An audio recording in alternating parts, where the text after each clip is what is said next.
Muy buenos días, mis amados hermanos y hermanas. No hay nada mejor que empezar el día con la inspiración de nuestros profetas. Espero te guste mucho este programa. Bienvenidos a Discursos y Profetas de Ven Sígueme con Walter Posada.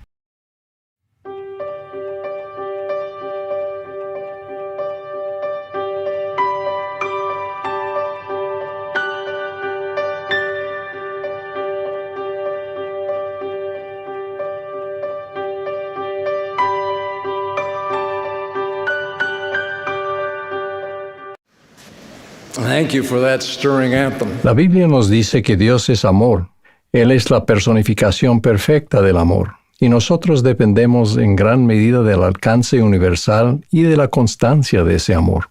Como lo ha expresado el presidente Thomas S. Monson, el amor de Dios está allí, ya sea que sientan que merezcan amor o no. Simplemente siempre está allí. Se puede hablar del amor divino y describirlo de varias maneras. Uno de los términos que oímos a menudo hoy en día es que el amor de Dios es incondicional. Si bien en un sentido eso es verdad, el término incondicional no aparece en ninguna parte de las Escrituras. En cambio, las Escrituras describen su amor como grande y maravilloso amor, perfecto amor, amor que redime y amor eterno. Estas expresiones son mejores porque la palabra incondicional puede transmitir ideas incorrectas acerca del amor divino, tales como que Dios lo tolera y excusa todo lo que hagamos porque su amor es incondicional, o que Dios no exige nada de nosotros porque su amor es incondicional, o que todos son salvos en el reino celestial de Dios porque su amor es incondicional. El amor de Dios es infinito y perdurará para siempre. Pero lo que signifique para cada uno de nosotros dependerá de cómo respondamos a su amor. Jesús dijo, como el Padre me ha amado, así también yo os he amado. Permaneced en mi amor. Si guardáis mis mandamientos, permaneceréis en mi amor, así como yo he guardado los mandamientos de mi Padre y permanezco en su amor. Permanecer en el amor del Salvador significa recibir su gracia y ser perfeccionados por ella. Para recibir su gracia debemos tener fe en Jesucristo y guardar sus mandamientos, que incluye arrepentirnos de nuestros pecados, bautizarnos para la remisión de pecados, recibir el Espíritu Santo y permanecer en la senda de la obediencia. Dios siempre nos amará, pero Él no puede salvarnos en nuestros pecados. Recuerden las palabras de Amalek Sestrom, de que el Salvador no salvaría a su pueblo en sus pecados, sino de sus pecados, debido a que con el pecado somos impuros y que ninguna cosa impura puede heredar el reino del cielo, ni morar en la presencia de Dios. Y Cristo ha recibido poder que le ha sido dado del Padre para redimir a los hombres de sus pecados por motivo del arrepentimiento. Por tanto, ha enviado a sus ángeles para declarar las nuevas de las condiciones del arrepentimiento, el cual conduce al poder del Redentor para la salvación de sus almas. Del Libro de Mormón aprendemos que el propósito del sufrimiento de Cristo, que es la manifestación suprema de su amor, era poner en efecto las entrañas de misericordia, que sobrepujan a la justicia y proveen a los hombres la manera de tener fe para arrepentimiento.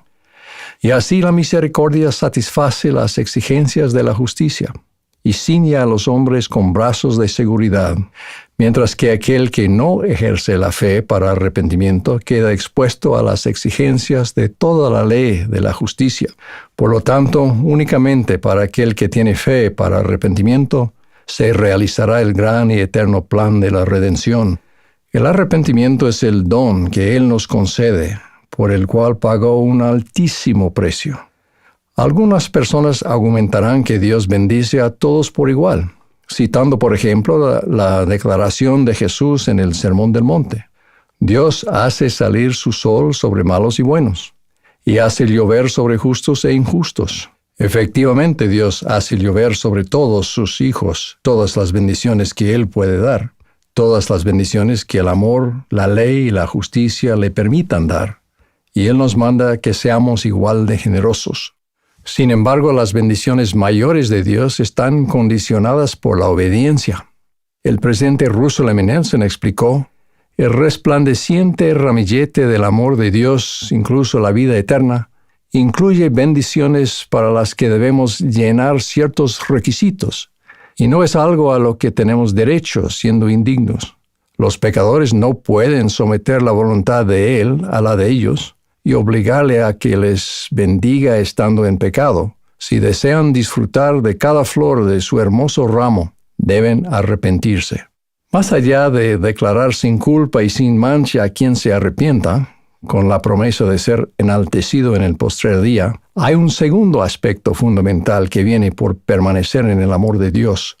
El permanecer en su amor nos facultará para alcanzar nuestro pleno potencial, para llegar a ser aún como Él es. Como ha declarado el presidente Dieter F. Uchtdorf, la gracia de Dios no nos restaura simplemente en nuestro estado de inocencia anterior. Su propósito es mucho más sublime. Él quiere que sus hijos e hijas lleguen a ser como Él. En este sentido, permanecer en el amor de Dios significa someterse plenamente a su voluntad. Significa aceptar su corrección cuando sea necesario, porque el Señor al que ama disciplina. Significa amarnos y servirnos los unos a los otros como Jesús nos ha amado y servido.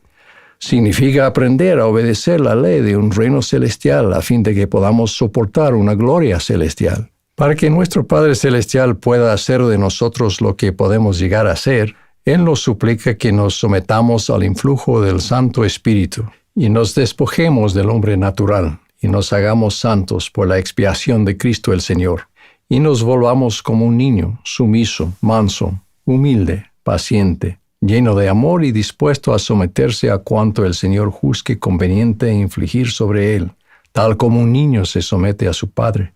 El líder Dallin H.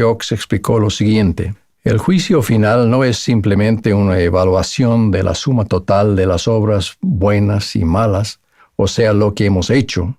Es un reconocimiento del efecto final que tienen nuestros hechos y pensamientos, o sea, lo que hemos llegado a ser.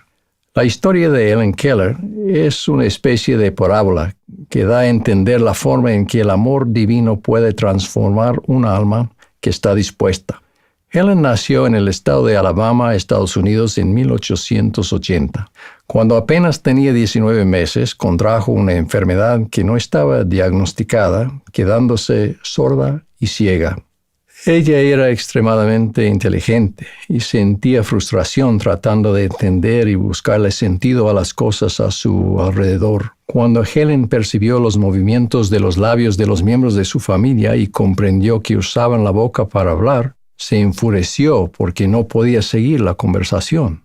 A los 6 años, la necesidad de comunicarse que sentía Helen y su frustración se intensificaron a tal grado que sufría arrebatos de ira cada día y en ocasiones a cada hora. Los padres de Helen contrataron a una maestra para su hija, una mujer llamada Anne Sullivan. Así como tenemos en Jesucristo a alguien que comprende nuestras flaquezas, Anne Sullivan había sufrido sus propias duras adversidades, por lo que entendía las dolencias de Helen. A la edad de 5 años, Anne contrajo una enfermedad que le produjo dolorosas cicatrizaciones en la córnea que la dejaron prácticamente ciega. Por causa de su tenaz empeño, Anne logró ingresar en el Instituto Perkins para personas ciegas y de visión reducida, donde se destacó y logró su formación. Tras una operación quirúrgica, mejoró su visión, de modo que podía leer textos impresos.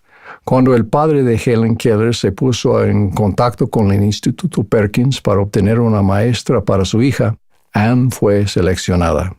Al principio no fue una experiencia agradable. Helen golpeaba, pellizcaba y pateaba a su maestra y hasta le quebró un diente. Finalmente Anne tomó el control de la situación al mudarse junto con Helen a una pequeña cabaña en la finca de los Keller. Teniendo paciencia y una constancia firme, finalmente se ganó el corazón y la confianza de la niña. De la misma manera, cuando en lugar de resistirnos llegamos a confiar en nuestro Divino Maestro, Él puede trabajar con nosotros para iluminarnos y elevarnos a una nueva realidad. Para ayudar a Helen a aprender palabras, Anne deletreaba con su dedo en la palma de la mano de Helen los nombres de objetos familiares. Helen disfrutaba con este juego de dedos, pero no lo entendía, hasta el momento famoso en que Anne le deletreó la palabra AGUA mientras vertía agua en la mano de Helen. Helen escribió posteriormente: repentinamente sentí una conciencia nebulosa como de algo olvidado, y de alguna manera el misterio del lenguaje me fue revelado. Supe que AGUA significaba ese algo maravilloso y fresco que fluía sobre mi mano.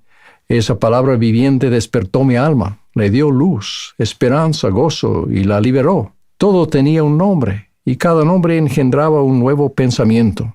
Mientras regresábamos a la casa, cada objeto que yo tocaba parecía temblar de vitalidad. Al llegar a la edad adulta, Helen Keller llegó a ser conocida por su amor por la lengua, su habilidad como escritora y su elocuencia como oradora. Una película que representa la vida de Helen Keller muestra que sus padres se dan por satisfechos con la labor de Anne Sullivan tras haber domesticado a su hija salvaje, al grado de que Helen ya podía sentarse educadamente a cenar, comer con normalidad y doblar su servilleta al final de la comida. Pero Anne sabía que Helen era capaz de mucho, mucho más y que tenía mucho que aportar. Asimismo, tal vez nosotros también nos sintamos bastante contentos con lo que hemos hecho en nuestra vida y que sencillamente somos lo que somos, mientras que nuestro Salvador comprende el potencial glorioso que nosotros apenas vemos por espejo oscuramente. Cada uno de nosotros puede experimentar el éxtasis del potencial divino desplegándose en nosotros, al igual que el gozo que sintió Helen Keller cuando las palabras cobraron vida, comunicando luz a su alma y liberándola. Cada uno de nosotros puede amar y servir a Dios y tener el poder de bendecir a nuestros semejantes. Antes bien, como está escrito, cosas que ojo no vio, ni oído oyó, ni han subido al corazón del hombre son las que Dios ha preparado para aquellos que le aman. Consideremos el costo del preciado amor de Dios. Jesús reveló que para poder expiar nuestros pecados y redimirnos de la muerte, tanto física como espiritual, sus sufrimientos causaron que Él, aun Dios el mayor de todos, temblara a causa del dolor y sangrara por cada poro y padeciera tanto en el cuerpo como en el espíritu, y deseara no tener que beber la amarga copa y desmayar. Su agonía en Getsemaní y en la cruz fue más de lo que podía soportar cualquier ser mortal. No obstante, por causa de su amor por su Padre y por nosotros, Él perseveró, y como resultado nos puede ofrecer tanto la inmortalidad como la vida eterna. Resulta conmovedor el simbolismo de que la sangre le brotó de cada poro mientras el Salvador padecía en Getsemaní, el lugar de la prensa o lagar de olivos. Para producir aceite de olivo en los tiempos del Salvador se hacía rodar una gran piedra sobre las aceitunas para triturarlas. La pulpa resultante era colocada en unas cestas suaves tejidas holgadamente, que se apilaban unas sobre otras. Su peso exprimía el primer aceite, que era el más valioso. Luego se aplicaba mayor presión, colocando una viga grande, un tronco encima de las cestas apiladas, para exprimir más aceite. Finalmente, para exprimir hasta las últimas gotas, se ponían piedras en un extremo de la viga para crear la máxima presión. Y sí, el aceite es rojo como la sangre cuando empieza a salir. Medito en el relato de Mateo de cuando el Salvador entró en Getsemaní aquella noche abrumadora y comenzó a entristecerse y a angustiarse en gran manera. Y yéndose un poco más adelante, se postró sobre su rostro, orando y diciendo: Padre mío, si es posible, pase de mí esta copa, pero no sea como yo quiero, sino como tú. Entonces, como me imagino que la aflicción se tornó aún más grande, él rogó por segunda vez, pidiendo alivio. Y finalmente, quizás en el clímax de su sufrimiento, una tercera vez. Él soportó la agonía hasta que la justicia fue satisfecha, hasta la última gota. Esto lo hizo Él para redimirnos a ustedes y a mí. Qué preciado don es el amor divino. De seguro Dios llora por cualquiera que rechace esto. ¿No vas a amarlo a Él quien primero te amó a ti? Entonces guarda sus mandamientos. ¿No vas a ser amigo de Él quien dio su vida por sus amigos? Entonces guarda sus mandamientos. ¿No vas a permanecer en su amor y recibir todo lo que Él amorosamente te ofrece? Entonces guarda sus mandamientos. Ruego que permanezcamos plenamente en su amor. En el nombre de Jesucristo. Amén. Espera, no te vayas todavía. Recuerda que tenemos muchos contenidos para ti. Elige el que más te gusta, aquí en Ven, Sígueme con Walter Posada.